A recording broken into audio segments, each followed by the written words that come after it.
Welcome to Study Points. This is Anup Trivedi. Welcome you. And after so many days, I was engaged in some work. So we are going to start our new chapter polynomial as usually used in class 9th and 10th. तो आज हम एक नया chapter शुरू करेंगे 9th और 10th के लिए. तो बेसिकली सभी कॉम्पिटिटिव एग्जामिनेशंस में पूछा जाता है. तो बेसिक से बिल्कुल बेसिक से हम स्टार्ट करेंगे, पॉइंट बाय पॉइंट हम समझेंगे, सभी डेफिनेशंस को समझेंगे. तो आइए देखते हैं.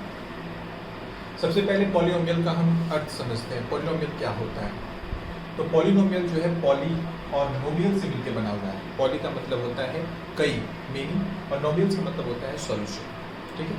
तो पॉलिनोमियल मतलब एक ऐसा एक्सप्रेशन जिसके बहुत ढेर सारे सॉल्यूशंस हो. ठीक है. अब अलग अलग तरह के पॉलिनोमियल होंगे तो अलग अलग तरह के सॉल्यूशंस भी होंगे. किसी का एक होगा, किसी का दो, किसी के चार होंगे. तो पॉली का मतलब होता है मेनी एंड नोमियल से मतलब होता है सॉल्यूशन. ठीक है. इसके पार्ट्स के बारे में देखते हैं. तो सबसे पहले हम कांस्टेंट और वेरिएबल्स के बारे में पढ़ते हैं. कांस्टेंट का मतलब क्या होता है? कांस्टेंट को हिंदी में कहते हैं नियतांक, यानी कि जिसकी वैल्यू फिक्स हो. तो हम मैथमेटिक्स में कोई भी ऐसा मैग्नीट्यूड लेते हैं, ऐसी चीज़ लेते हैं, नंबर लेते हैं, जो भी लेते हो जिसकी वैल्यू फिक्स होती है, बदलती नहीं है कभी भी, उसे हम कहते हैं कांस्टेंट. ठीक है. ठीक. इसके अपोजिट क्या होगा? वेरिएबल में वर्ड यार है वेराई. वेराई का मतलब होता है बदलना, यानी कि जिसकी वैल्यू हमेशा बदलती रहे. जैसे देख लीजिए 2 है, -2√3 हो गया, 2/3 हो गया. ठीक है. i हो गया.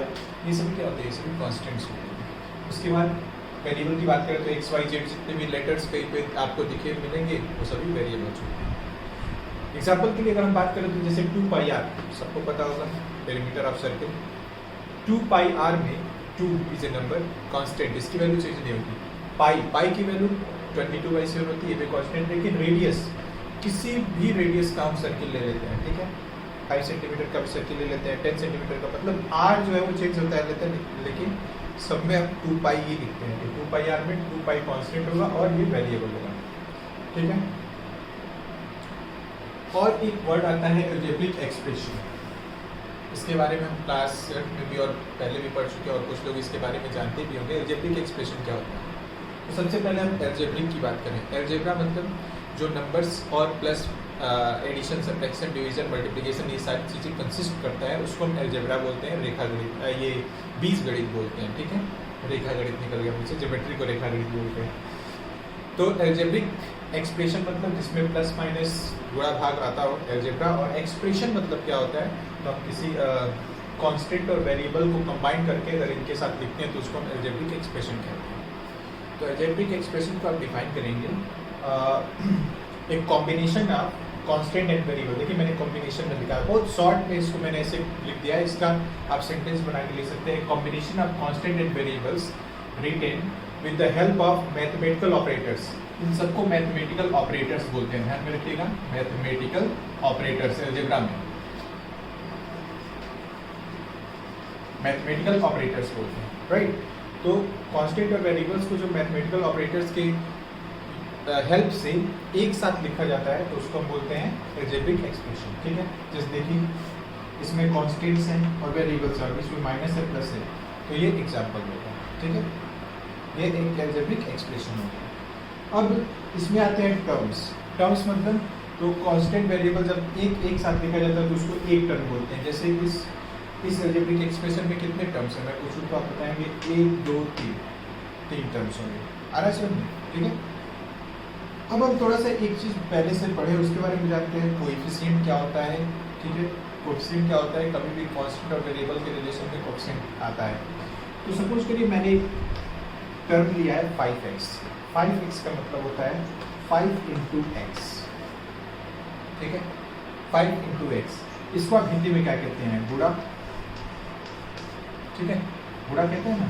और इसमें अंक लगा दीजिए, गुणांक. गुणांक को इंग्लिश में कहते हैं कोएफिशिएंट. आई होप आप लोगों को समझ में आ रहा होगा. गुणांक को कहते हैं कोएफिशिएंट. मतलब 5x का कोएफिशिएंट है और x 5 का कोएफिशिएंट है. दोनों एक दूसरे के कोएफिशिएंट होते हैं. जैसे 2 into 3 भी तो 6 होता है और 3 into 2 भी तो 6 ही होता है. समझे? तो x जो है वो 5 का कोएफिशिएंट है और 5 जो है वो x का कोएफिशिएंट है. ठीक है.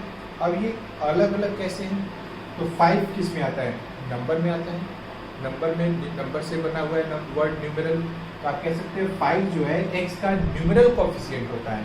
और x क्या होता है, तो फिर आप कहेंगे दिमाग लाएंगे सब, तब तो x अल्फ़ाबेटिकल कांस्टेंट कोएफिशिएंट होता होगा। तो हाँ, कुछ अल्फ़ाबेट से ही रिलेटेड होता है, कुछ लिटरेचर से रिलेटेड होता है।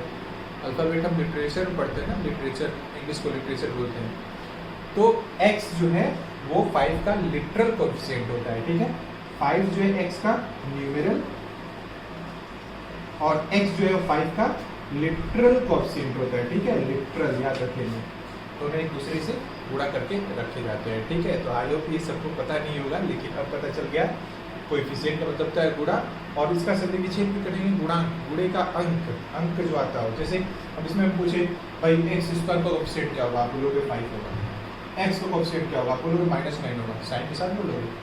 यहाँ पे इसका कोएफिशिएंट क्या होगा, तो आप कहोगे इसका कोएफिशिएंट क्या होगा, भाई ये तो कांस्टेंट है। तो ध्यान रखिएगा, कांस्टेंट के भी कोएफिशिएंट होते हैं। वो कैसे होते हैं, तो अगर मैं यहाँ पे x⁴ लिख दूँ 4 के बगल में, तो क्या इसकी वैल्यू में कोई चेंज होगा, नहीं होगा। क्यों, क्योंकि किसी भी नंबर के पावर 0 उसकी वैल्यू 1 होती है। तो यहाँ पे x⁴ छुपा हुआ है। तो अगर मैं पूछूं कि इसका बताओ लिटरल कोएफिशिएंट क्या होगा, तब कहोगे x⁴ होगा, तो उसकी वैल्यू 1 होती है।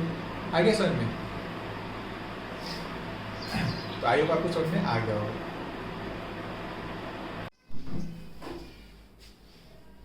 तो फ्रेंड्स, अब देखते हैं कि पॉलिनोमियल इन वन वेरिएबल क्या होता है, ठीक है। पॉलिनोमियल इन वन वेरिएबल क्या कहते हैं। पॉलिनोमियल इन वन वेरिएबल का मतलब वेरिएबल जो होगा, यानी कि हम जो x y z कह रहे थे, वो सिर्फ एक ही होगा, पूरे एल्जेब्रिक एक्सप्रेशन में एक ही तरह का अल्फाबेट होगा, ठीक है। और वो किस तरह से होगा, कैसी कंडीशन फॉलो करेगा, वो हम देख लेते हैं। तो देखिए, हम पॉलिनोमियल इन वन वेरिएबल किसे कहते हैं, तो कहते हैं एक ऐसा एक्सप्रेशन जो कि a0, a1x, a2x² और an-1, n-1, an कहाँ तक हो, an base n x to power n तक हो, ठीक है। थोड़ा सा कंफ्यूजिंग लग रहा होगा आपको, ये क्या है an लिखे। तो ये देखिए a0, ठीक है, a0 सिर्फ लिखा है, तो अभी मैंने आपको समझाया ना, a0 मतलब x टू पावर 0। अब इसको ना भी लिखे तो चलेगा। तो यहाँ पे x का पावर 0 आ रहा है, ठीक है, इसके साथ x का पावर 1 आ रहा है, इसके साथ x का पावर 2 आ रहा है, इसके साथ ऐसा करते करते जो पावर है, अगर उसको n मानते हैं तो वो n-1 हो रहा है, और लास्ट में अप टू n तक लिखा जाता है। देखिए, अब आपको आगे कई ऐसे एक्सप्रेशंस मिलेंगे जो आपको ऐसे डैश डैश करके अप टू करके n तक ले जाएंगे, ठीक है। तो उसी तरह बेस में n है और x टू पावर n है, ठीक है। जो पावर में है वही उसके बेस में होता है कांस्टेंट के, तो उसको हम पॉलिनोमियल इन वन वेरिएबल कहते हैं। कंडीशन क्या होता है, तो यहाँ पे a0 कांस्टेंट टर्म होगा, a0 कांस्टेंट टर्म होगा। कांस्टेंट टर्म में वेरिएबल की पावर 0 होती है, ठीक है। और a1, a2, a3, a4 ये जितने भी होंगे वो सभी क्या होंगे, वो सभी कोएफिशिएंट्स होंगे। जैसा मैंने बताया अभी आपको कोएफिशिएंट क्या होता है, ठीक है। तो a1, a2, a3, an तक सभी क्या होंगे, सभी कोएफिशिएंट्स होंगे। लेकिन a0 हो जाएगा, वो कांस्टेंट टर्म होगा, क्योंकि कांस्टेंट टर्म में वेरिएबल की पावर 0 होती है। आई होप क्लियर हो गया होगा आपको। उसके बाद हम बात करते हैं, जैसे कुछ पॉलिनोमियल्स की बात कर लेते हैं। जैसे लिखने को कैसे आपको दिखेगा, तो px लिखा हुआ है, qx लिखा हुआ है, hy लिखा हुआ है, ठीक है। जो भी वेरिएबल होगा ना, ये देखिए x सब में x है, सब में x है, सब में y है, यहाँ पे y लिखा है तो सब में y है। तो इसको पढ़ते कैसे, तो इसको देखते हैं polynomial in variable of x। अब जरूरी नहीं कि p से लिखा कि p से पॉलिनोमियल होगा, q से भी लिख सकते हैं। तो इसको भी कहेंगे polynomial in variable of x, इसको भी कहेंगे polynomial in variable of y, ठीक है। तो एक तरह का ही वेरिएबल होगा उसमें, इस बात का आप लोग ध्यान रखेंगे। अब देखते हैं स्टैंडर्ड फॉर्म। देखिए, जिन लोगों ने चैनल को सब्सक्राइब नहीं किया वो लोग सब्सक्राइब कर लीजिए। ऐसे ही मैथ्स में आपको हमेशा अपडेट्स मिलते रहेंगे और अच्छा मतलब चीज़ें सीखने को मिलेगी, ट्रिक्स सीखने को मिलेंगे, ताकि मैथमेटिक्स को आसान कर सकेंगे। तो अभी चैनल को सब्सक्राइब कर दीजिए आप, ठीक है। वीडियो अगर अच्छी लगे तो उसको लाइक भी करिए और शेयर भी करिए अपने फ्रेंड्स में, ताकि वो भी मैथमेटिक्स को अपने स्ट्रॉन्ग कर सकें, ओके। यहाँ पे स्टडी पॉइंट्स में आपको सभी कॉम्पिटिटिव एग्जामिनेशंस का मैथमेटिक्स, साइंस और क्लास 9 से लेकर 12 तक का मैथ्स और साइंस पूरा मिलेगा, ठीक है। स्टैंडर्ड फॉर्म, थोड़ा सा मौसम की वजह से वीडियो अपलोड नहीं हो पा रही थी। स्टैंडर्ड फॉर्म की बात करें, स्टैंडर्ड फॉर्म पॉलिनोमियल का क्या होता है, तो थोड़ा सा स्टैंडर्ड फॉर्म पे ध्यान देना होता है।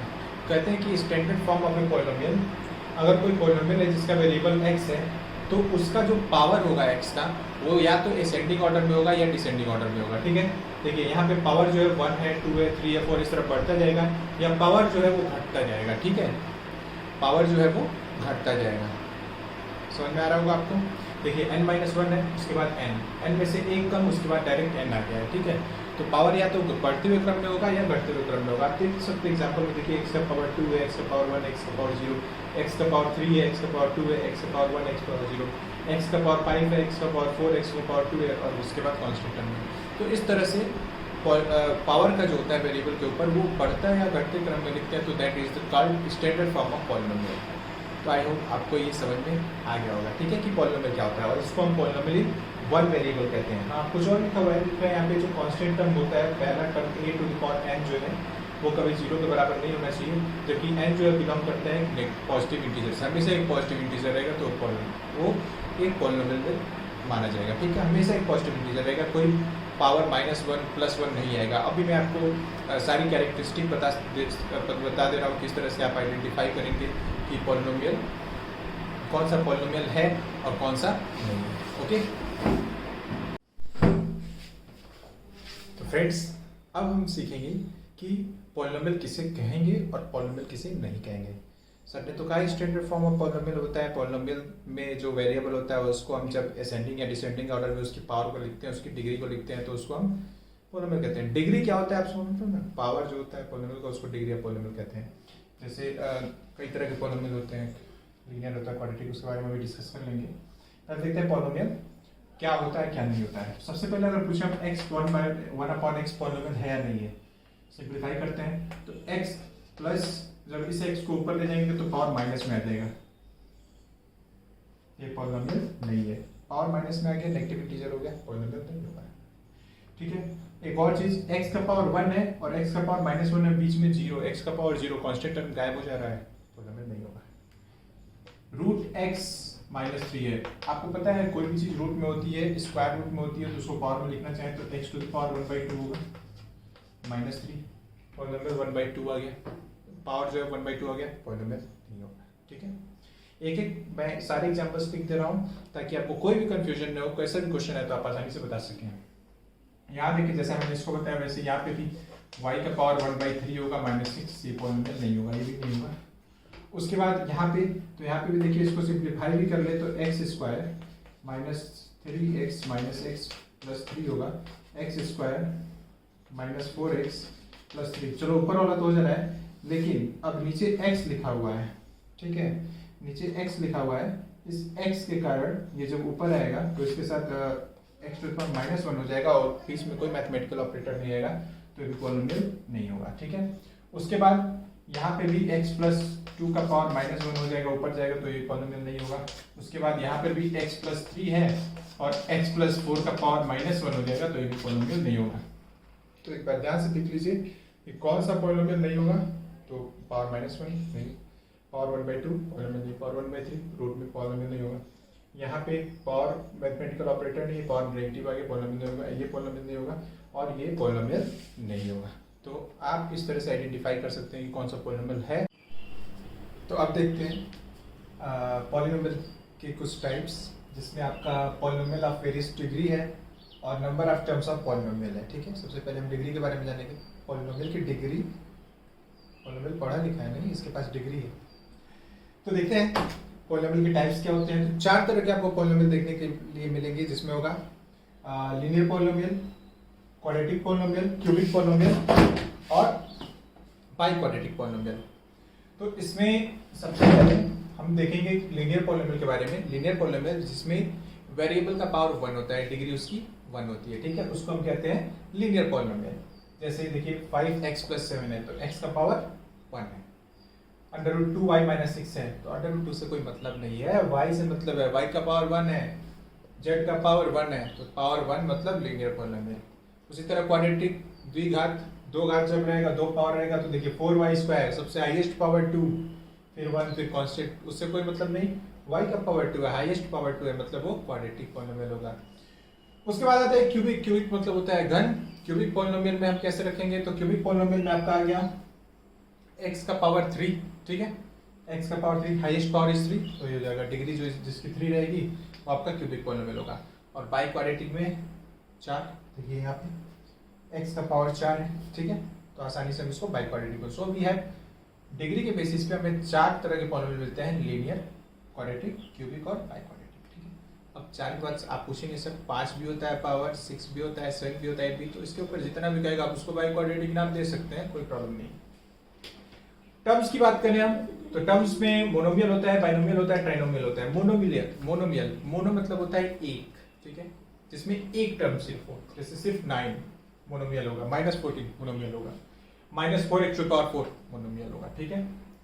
उसके बाद बाइनोमियल की बात करें, इसका मतलब 2, जिसमें 2 टर्म है, देखिए 9 + 5x, 2 टर्म है, प्लस के द्वारा जुड़े हैं, 2x² + 3, 2 टर्म है, प्लस के द्वारा जुड़े हैं।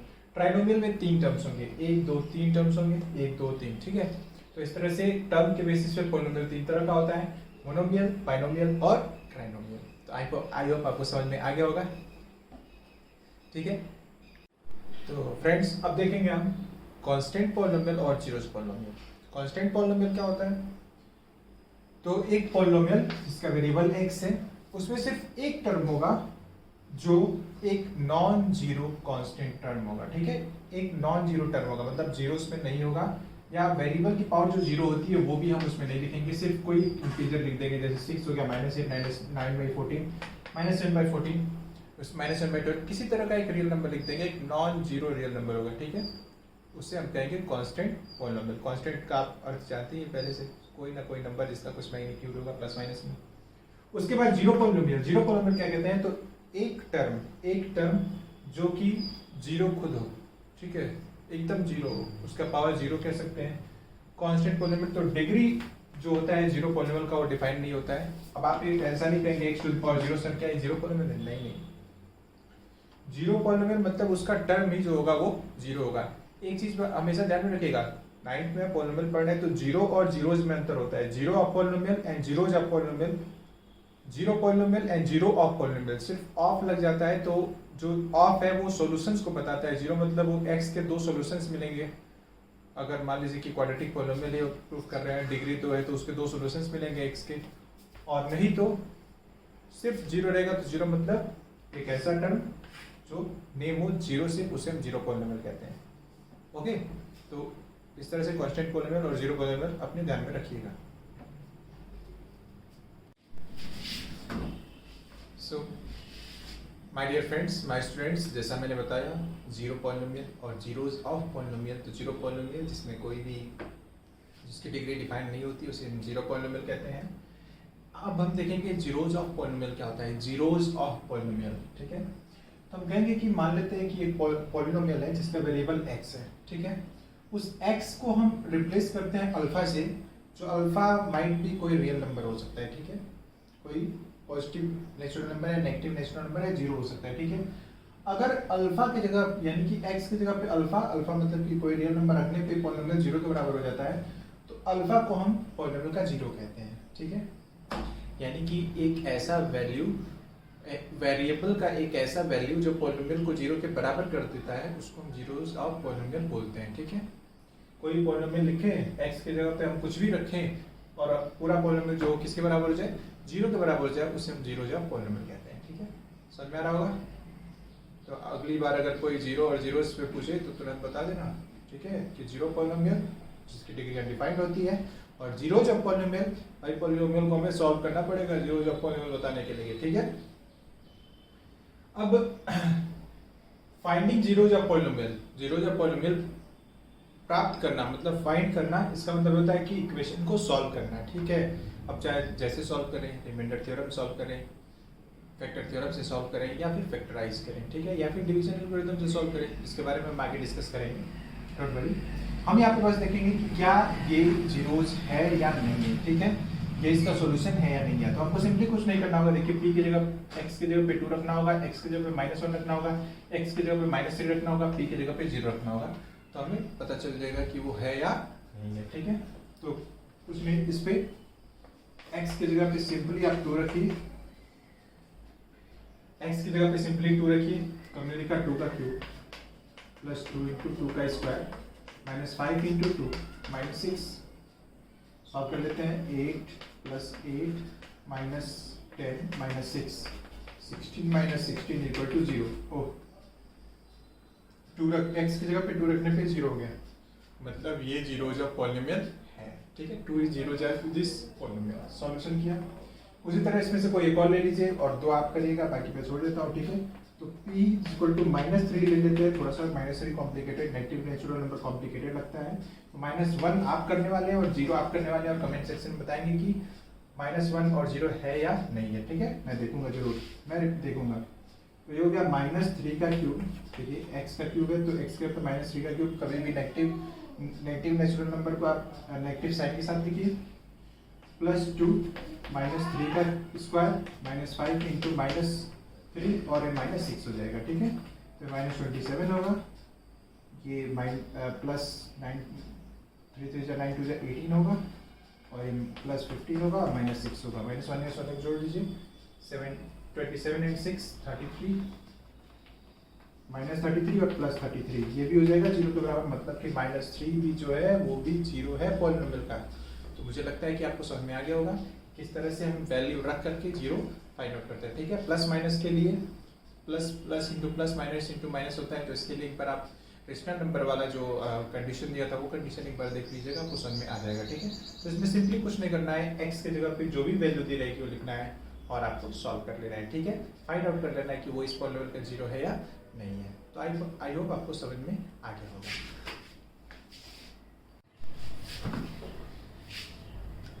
अब हम सीखेंगे डिवीजन एल्गोरिथम ऑफ पॉलिनोमियल का सबसे इंपॉर्टेंट पार्ट, ठीक है, जहाँ अक्सर स्टूडेंट्स फंस जाते हैं। देखिए, कुछ चीज़ें अगर हम ट्रिक लगा देते हैं तो वो बहुत आसान हो जाती है मैथमेटिक्स में, और ट्रिक लगाने से अगर आप आंसर पा लेते हैं तो कम से कम गलत नहीं होने से तो बच जाएंगे ना। और कई जगहों पे सिर्फ अगर मेथड नहीं पूछा जाए, सिर्फ आपसे सॉल्यूशन पूछा जाए, तो आप इसका यूज करके तुरंत उसका आंसर ला सकते हैं, ठीक है।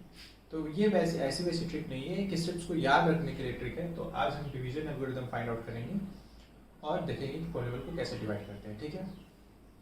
तो देखिए, x - 2 से हमें डिवाइड करना है इसे, ठीक है। इसके लिए हम याद रखते हैं, चलिए थोड़ा सा आपको हम बता दें, डिवीजन एल्गोरिथम स्टार्ट करने से पहले थोड़ा सा कुछ आपको कन्वर्जन बता दें।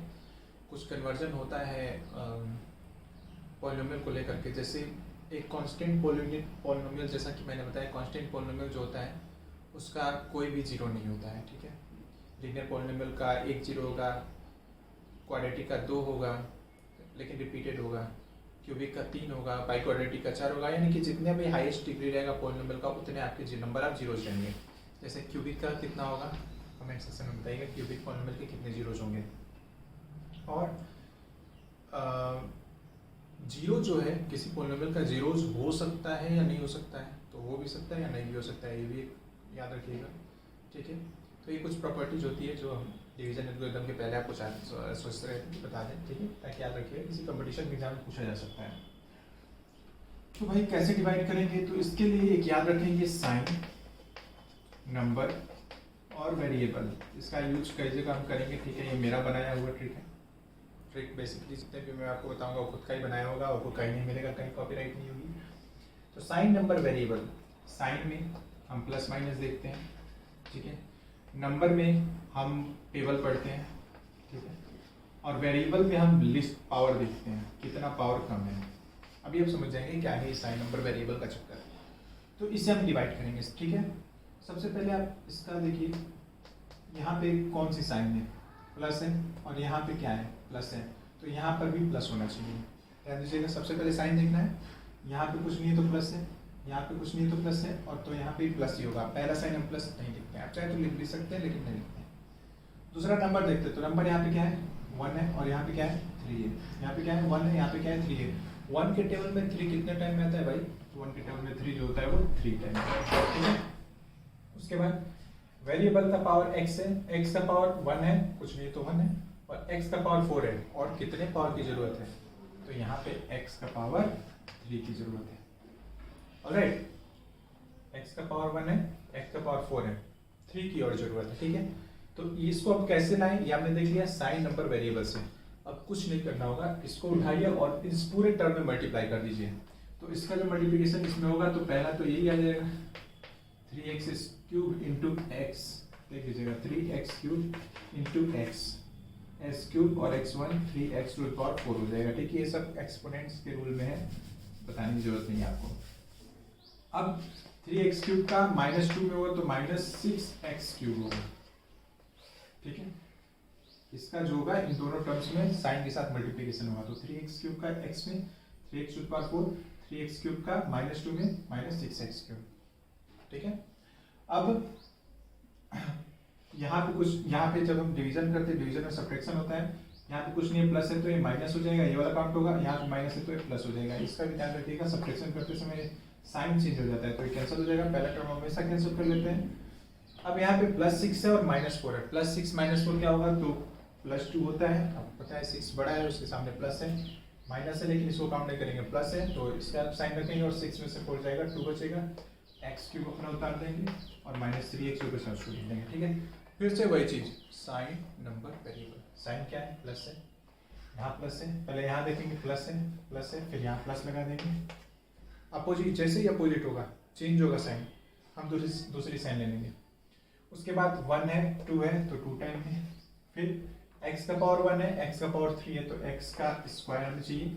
अब इस +2x² का इन दोनों टर्म में मल्टीप्लाई होगा तो ये 2x³ होगा और +2x² इंटू -2 -4x² हो जाएगा। ठीक है, माइनस होगा प्लस होगा, ये कैंसिल हो जाएगा। ठीक है, अब 4x² और -3x क्या सिंप्लीफाई होगा, +8 नहीं होगा क्योंकि इसका पावर 2 है, इसका पावर 1 है, कभी नहीं होगा। तो इसको हम पहले उतार लेंगे 4x², इसको बाद में उतार लेंगे और फिर इसको सिंप्लीफाई करेंगे। फिर साइन नंबर वेरिएबल, साइन क्या प्लस तो यहाँ भी प्लस, फिर यहाँ पे 2 1 4 तो यहाँ पे 4 और फिर यहाँ पे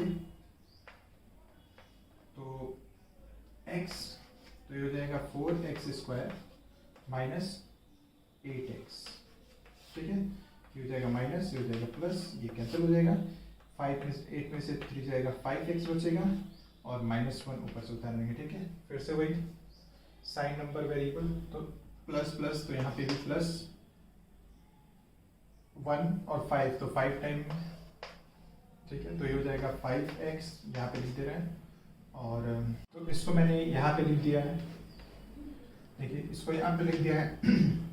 फिर से वही किया, साइन देखेंगे प्लस नंबर 1 के टेबल में 5 कितने टाइम में आएगा, 5 टाइम में, और वेरिएबल कोई नहीं है तो वेरिएबल से कोई मतलब नहीं क्योंकि वेरिएबल चाहिए नहीं क्योंकि x चाहिए। ठीक है, उसके बाद हमने मल्टीप्लाई किया 5 का x में 5x, 5 का -2 में 5 2 -10। ठीक है, तो ये माइनस होगा और ये प्लस होगा,